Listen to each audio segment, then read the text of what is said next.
Hey there. Have you ever wondered what exactly happens to your body right after you die? Today I'm breaking down the immediate physical changes that occur after death. First up, cessation of vital functions. Once the heart stops beating, blood circulation halts, breathing ceases, and brain activity flatlines. It's like hitting the off switch on your body's control panel. Next, algor mortis kicks in. Your body starts cooling down to match the surrounding environment.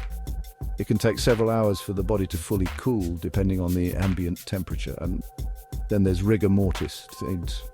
This is when your muscles start to stiffen due to chemical changes.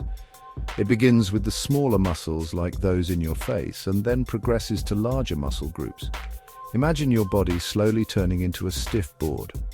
Following that, we see livor mortis. Gravity causes blood to settle in the lowest parts of your body, resulting in discoloration. This creates those telltale purplish-red patches on the skin. It's nature's way of redistributing blood post-mortem. Finally, decomposition takes over. Bacteria start breaking down tissues, leading to bloating, discoloration, and that distinctive, unpleasant odor. It's a natural process, though a bit grim to think about.